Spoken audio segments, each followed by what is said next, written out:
You're listening to Thrill Talk, where we discuss business, life, and everything else we like.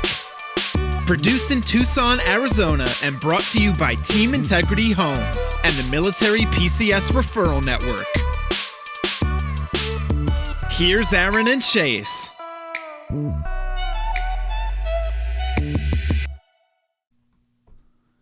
All right, we are coming to you from Tucson, Arizona, which apparently is the rain capital of the world this afternoon. Yes, it is. That came out of nowhere. And it's a flood out there. Here's what I'm excited about. Thanksgiving could either be 95 degrees or cool. And we are going to have to wear sweatshirts, hopefully, on Thanksgiving this year. Yeah. You know what? It's like a roulette wheel. Don't know what you're going to get here. You have no idea. I can remember doing what's the football game you play on Thanksgiving? Yes. Turkey Bowl? Turkey Bowl. Turkey Bowl. Yeah, and everybody blows their ear out that day. So everybody does. There's ACLs are like that's the busiest time. Yeah. I can remember playing football, and it's like you're sweating, you're going to die of heat stroke, or it's cold and rainy and muddy. So we're going to get a cold, rainy, and muddy one. Yep, and I think Jason Adams, I know he did. He blew his knee out. Did he really? Yeah, a couple years back. So. Nice. So what has been the latest from you? We haven't done a podcast about a week and a half, been doing some traveling. Where have you gone? What have you done recently? Whoa. You know what? Now that you mentioned that, yes, I went down to Miami. Woo. Miami. Yeah. The Make land your move. of Yes. The land of stuff. Yes, it was actually you know what? Downtown Miami, where we were at, it was a decent little area. I mean, it had little pockets, but pretty unique. Furthest east I have ever been is New Orleans. Yep. Never been on the East Coast. Yeah. Ever. Well, this place reminded me a little bit of New Orleans in a way. However, there was a little beach over there, so we kind of saw that. But yeah, we're down there for actually, believe it or not, it was a Tony Robbins event. Good old Tony Robbins. Yeah, I didn't know what to expect. So I try to warn you. So in March of last year, you had graciously purchased some tickets for some of the leadership and expansion locations for our real estate team to go to a Tony Robbins event in Los Angeles. And about 2 weeks before, yes, I had a stroke. TIA, you So had they a say. Tucson International Airport. Yeah. So you could not go. So you had 2 tickets, one for you, one for your bride. And so you guys went to Miami. So we had about a 6 or 8 month lead time on you. Mm-hmm. Tried to you warn didn't you. warn me. Try to warn you you did not. as best as you could, give you some tricks, tips, and so on and so forth. And it's kind of like what I would assume going to like Mount Everest. I can tell you all about it. You got to experience it. Well, you know what? The guy is a specimen, to the human race, really. I mean, I know you and I talked about that pretty much in detail, but in all seriousness, he's a different breed. I respect that. I don't know what he does, but he's really good at it. Yes, and that's what we talked about a little bit, because it was like, what the heck does the guy sell? And I kept going. Well, he sells everything, but he sells an experience. Yep. He does, and just the way that he was able to take 13,000 people and 12,998. Yeah. Not Karen and I, but and basically get them 2 to people the point. have to have gotten pregnant there. No, yeah, not I. But and just basically, I don't want to say dig into their mind, but basically have the ability to have themselves break down their mindset and build up their mindset to from a confidence level, and it was crazy. It is not for everybody. Yeah, content was on point. Don't get me wrong. There was a lot of great content. However, the way I best describe it is I could have listened to everything he said in a podcast or several podcasts or a book or whatever without all the experiential part. Jumping up every 3 minutes. Yeah, yep, my clapping knees, and massaging the person in front of you. I'm like, what the heck? Leave me alone. Don't touch me. So you know what I did though? I would actually go up. And Karen and I got there early for this purpose, so we could go up and I could corner myself in the corner between cement barriers, because you know how the Coliseum sits there. So I'm in the corner, and I sacrificed my wife to one person on her right. You're on your own. Yeah, but I had nobody in front of me, nobody to the right except for her, and definitely nobody behind me or to the left. So I isolated myself. I try to warn you how cold this place was. Dude, it was the Arctic. Like there, there is no way that they did not have to bring extra air conditioners in. I don't know how they did it or why they would do it, but In their event rider, they probably just put max AC. yeah, Max. Oh yeah, Yeah. Pretty crazy. Frozen meat. Yeah. So, Yeah, but anyway. it's interesting. But Yes. it was an experience, and you know what? Here's the thing: was I upset that I spent the money to go to it? Absolutely not. No, I not was at all. not. However, I didn't sign up, and I'm not going again. That's Yeah. all. And you know what?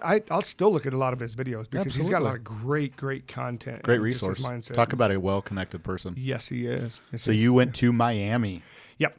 Yes, and did. And then you just got back just I the other did, day. Yeah. 2 days ago. Yep. Got back from Puerto Peñasco, Mexico. Took a group down there, and we finished building 2 homes for 2 families living in poverty, and got this average income for both of them was $35 a week for the family. Okay, so let me let that sink in a little bit. $35 bucks a week. Let's go. They work some overtime. Max $200 a month was their income. Wow. Just crazy, man. 2 things. Well, what was the thing that you had mentioned? You told me this morning, and So there was 3 things that stood out the most to this. One was took my daughter down. She's gone on a couple builds now, and just seeing her interact with the kids down there. There's one of the kids spoke broken English. Serene speaks, she knows 3 words in Spanish, and to watch them for 3 days build a relationship, play with each other, hug each other, use made-up sign language, and play with the babies, and to go, Serene is going to remember that for the rest of her life. She has, I don't know, best described as unconditional love for these little kids. That she has love for them of what she knows of love, and it blew my mind. Just watching her. You know, it's interesting you mentioned that, and it's not just about a house build. It's a lot more than that. Yeah, you it's know. so. And that goes with anything. Yeah. So the next 2 things, I think what you're talking about is the one was, it was, you know, we're a bunch of sissies in America. There's no way else to describe it. We're entitled. Yeah, and so we're there working. It's the second day, and everybody's you. When you get 13 personalities in there, you start to bicker a little bit, and you're tired, and you're trying to build a house with hand tools, and people are tired. Going, you know, when are we going to be up? Are we going to? What time are we going to leave so we can go to the beach and this and that? Go out to dinner. And the guy Irvin that we built the house for works for One Mission, the organization. Just started there, and he's doing finish work. And he comes back, and I'm standing outside, and he didn't see me see him. There's 7 of them living in a tent, 2 adults, 5 kids, and I see him kind of limping a little bit, and then I see him take his shoe off, and he's wearing a white sock, or it was white. Takes his shoe off, and the sock is just covered in blood. Imagine white sock, red blood. And he had a blister probably the size of a silver dollar on the top of his foot, and then he had stepped through a nail building somebody else's house. And I see him just kind of looking at it and whatnot, and he throws a sandal on and walks inside and starts helping us finish the house. And I'm just going, man, if I stepped on a nail, I'd be I'd be at the urgent care asking for all the pain pills. I'd do that if I step on a Lego. Yeah. And we had asked him, we were talking to him, and just the mentality, right? If we don't feel good, we can stay home and there's not much repercussion. Yeah. He's like, I can't not go to work. Not like I don't want to go to work, like I can't. And he's like, there's no plan B. Like plan B is C plan A. So that was the other one. Then the last one was we do a fiesta night on the last night, and the families kind of share their stories. And there was a family that we weren't building for, it was for a different one. The lady was probably 50, 55 years old, and they kind of talk about what the house means to them. And what's cool about this organization is they have to serve 400 hours building other people's homes and serving the community to get a house. So they earn a house. They don't get given a house, they earn a house. And the lady said, for my entire life, she grew up in shacks essentially. She said, for my entire life, whenever it rained, I got sad. I got sad when the rain was coming because I knew that it was going to destroy part of our house, and that it was going to leak and everything else. And she said, and this was the most impactful thing I've heard out of probably 10 or 12 house builds. She said, for the first time in my life, I get excited when it rains. But yeah, and it's just a different perspective on things. Yeah. It's a totally different perspective on things. Yep. Absolutely nuts. And like I say, it's not just about going down and building a house. There's so many other things that it teaches you. And that's like any event. We talk about our ride across Iowa. It's not just a bicycle ride. It's all the things that go with it. And it's anything in life too, It goes back to it's showing not, up. It's not the destination, it's the journey. Correct. So that was the big one. So a couple years ago, we had 2 dear close friends pass away within 30 days of each other of cancer. And that was the one thing I took from that. Took many things from relationships, everything, but that 1 month period of doing 2 funerals was the thing I took away was enjoy the journey because you're never guaranteed the destination. Yep. And we see that with all these people and just whatnot. So we're not guaranteed the destination, so enjoy the journey. So that's what I've been trying to do over the last 2 years is enjoy the journey. We had a summit for our team a while back, and then we come up with one word that is very impactful throughout the year. And last year, mine was live, and it kind of correlates just with that. Live in the moment, just live, enjoy life for what it is. We're not guaranteed. That's right. No. Yeah. And that's what's unfortunate is sometimes people they're looking out too far and they're not enjoying it at the time. Yep. And it's depressing sometimes. Yeah. And we're not guaranteed, or the people we love that we're doing stuff with are not guaranteed. Mm-hmm. Yeah. And it can go the other way too, though. You know what I'm saying? You're enjoying stuff so much to where you're not looking towards the future. Yeah. You're not taking care of what needs Plan to be for the taken care of. future, but live in the moment. There you go. That's that sums it up right there. Yeah. That sums it Absolutely. up. So Good. So, hey, we were talking about a couple things. What the heck is loyalty? yeah. Yes.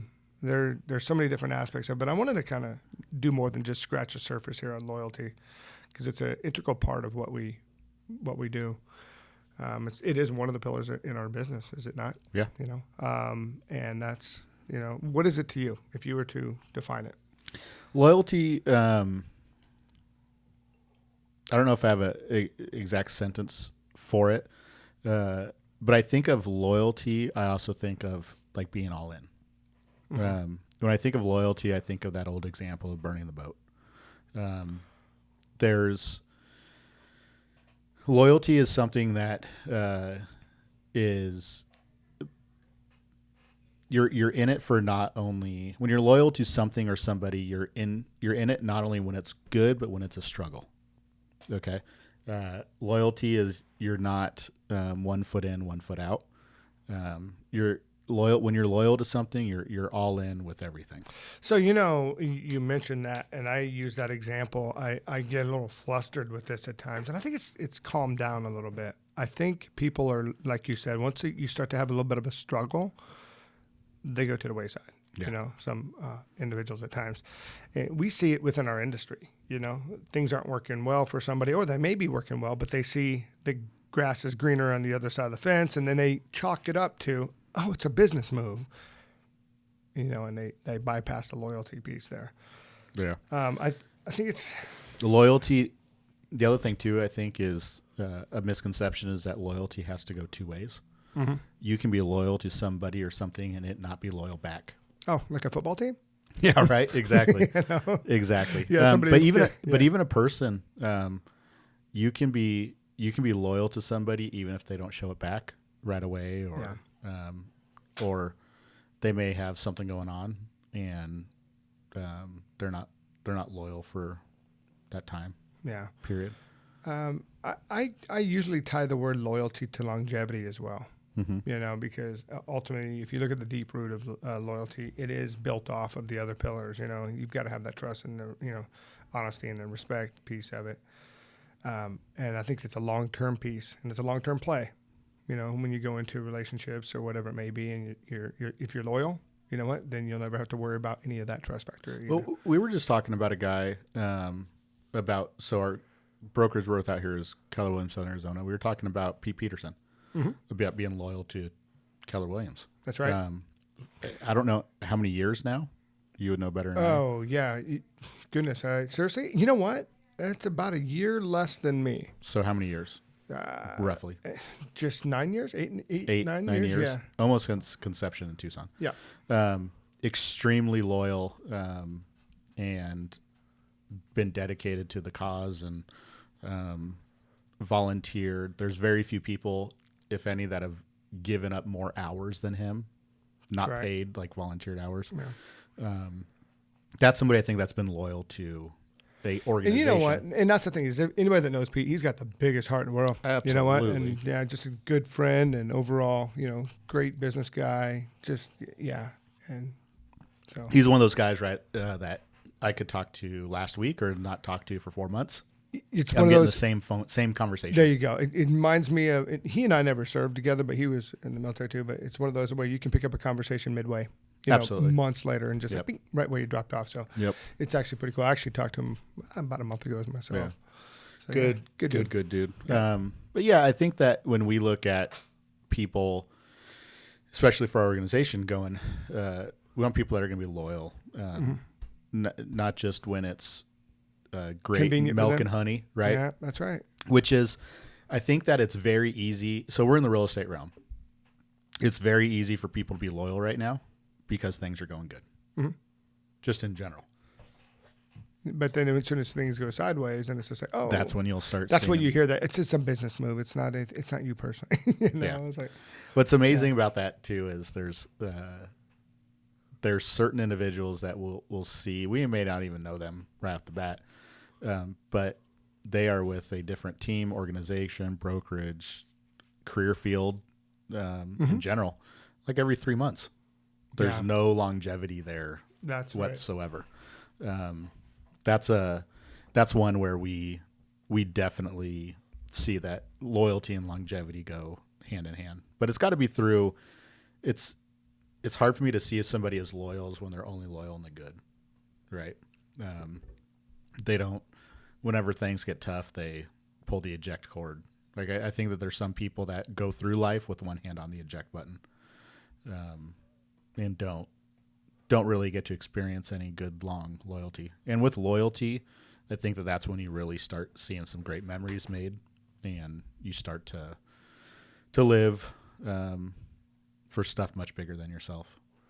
I agree. And you can go on and on about a loyalty piece, but bottom line is I literally I'll go to my grave, loyal to somebody. Yeah.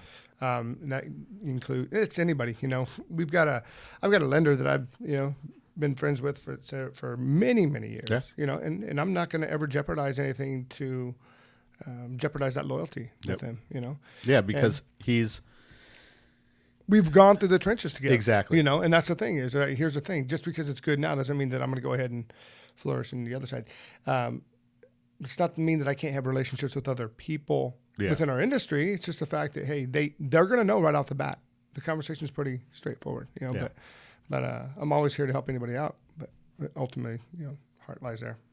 Yeah, and there's like when I was the CEO role for the Keller Williams down here was I'd talk to agents. They'd go, hey, I'm really loyal to this organization. I've been here for 15 years. And it wasn't like this, oh, well, you're an idiot for being there or this or that. It's like, I respect that.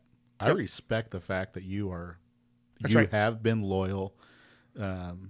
Like Long Realty is the oldest brokerage in town or one of the oldest. One of the, yeah. And there's people that have been there for 30 years and they're like, I'm loyal to this company.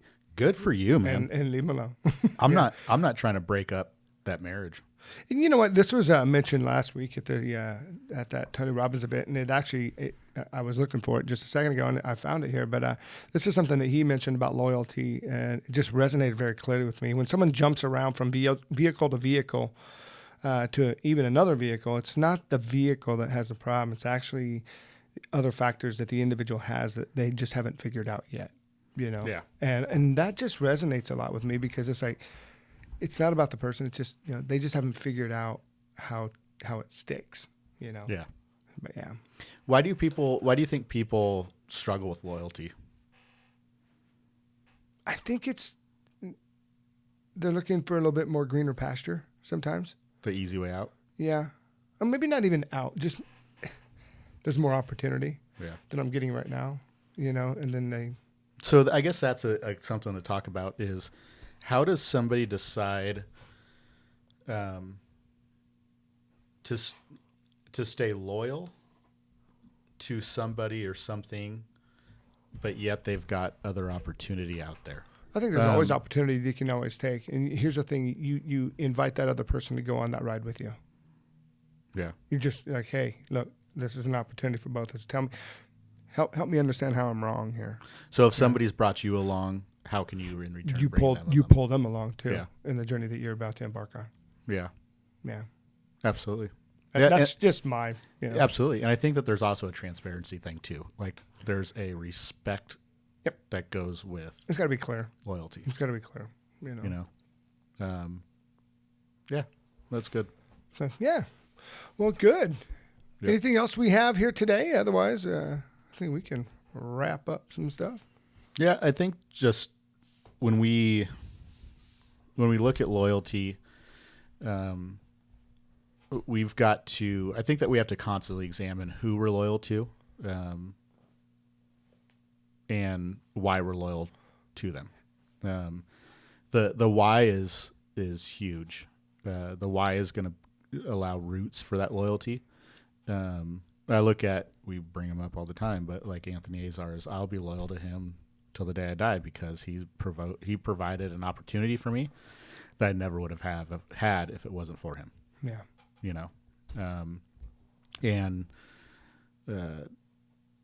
There's. But what do you think builds loyalty? Trust. Okay. I think trust. So you've got to test that water, too. You got to test that trust factor. Yeah, I don't. And when you know that it's been built over time, you don't question it anymore. Loyalty is not. It's not immediately. No, it's built over time. If I were to go to, let's use Raytheon for example, in Tucson. If I were to go get a job tomorrow at Raytheon, selling missiles. I don't know if you can sell missiles, but selling missiles tomorrow. I'm not loyal to them day one. Yeah. I think it's built up over time. And loyalty is not just because of time either. No. There's got to be the trust factor there. Because I'm not going to be loyal to something or somebody that doesn't have also a best interest out for me and my family as well. I'm not going to be loyal to something that's going to be harmful. It's got to, all those things have got to be in alignment as well. Yeah, but I think how do you know when you're able to be loyal to somebody or something? I think that the trust side there, trust and loyalty have got to go hand in hand. Trust and loyalty, and then you also have the other caveat, which is going to be that honesty. So you have to be honest to build the trust. Yeah, that's what I'm saying. Yeah. These are all intertwined. They're all intertwined, and they build off of each other. And when one is broken or betrayed or fallen short, it starts to affect and I can even other. use an example. And I'll go back to my military career. Whenever somebody had a certain tasking and we had to do something, I trusted the fact that the individual was going to get it done at a certain time frame that they had mentioned. Yep. I didn't question how or what or done, but it was a trust. It was literally, there's no question of whether it's going to be done or not, or done the right way. It will be done. If there's problems that arise during that process, they're going to identify that and bring it up, and then we're going to deal with the situation then. But there's no second guessing. Yeah. And military is a little different because you can be assigned people, right? Correct.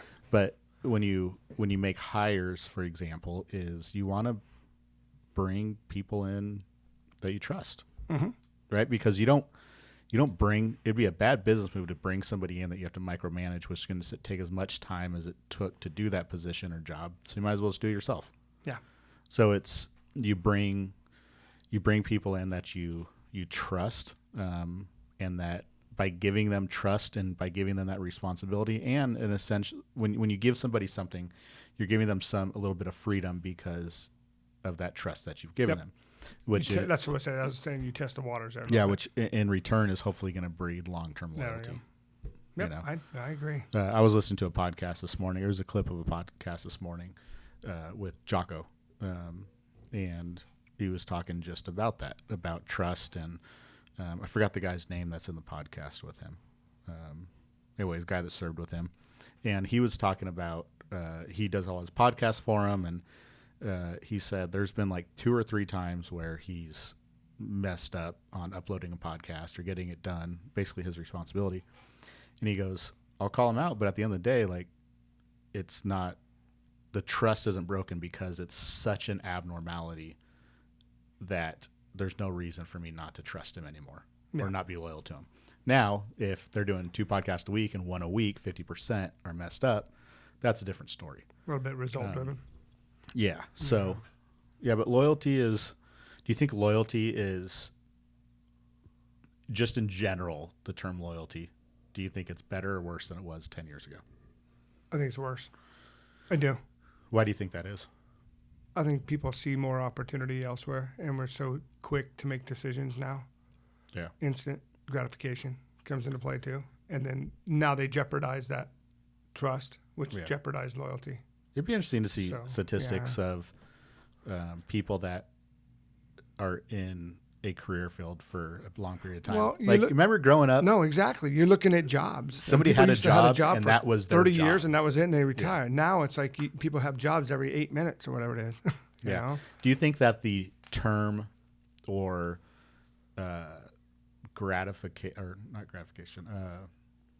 the sexiness of the term being an entrepreneur is messing with people's loyalty? I can't stand the word entrepreneur, to be honest with you. And one reason is I just can't spell it.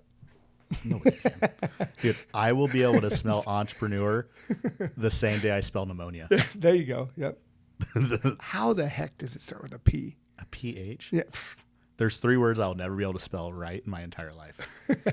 Entrepreneur, pneumonia, and Albuquerque. Oh, Albuquerque's easy. Because you live when there. you live there. Yeah. But I think that it's, there's just not a lot of, I think that there's a smaller amount of loyal people.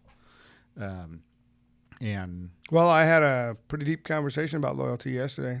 Yeah. In a group of pretty, quite a few successful people. Yeah. But the other thing, too, I think people can be jealous of loyalty. Yeah. They really can because, we built our business off of loyalty. But when you're loyal to people, it provides a certain amount of opportunity that you don't get if you're just a seasonal or fair weather fan. That's right. There proof really is in is. the pudding. There's a lot of opportunity that can come up that's right. with being loyal over a long-term period. So, yeah. Cool. So, back at it again. We'll get this uploaded and we'll get some more rolling out there. We got some Sounds good. crazy, fun, exciting stuff coming up. Let's do it. All right. Peace out. Peace.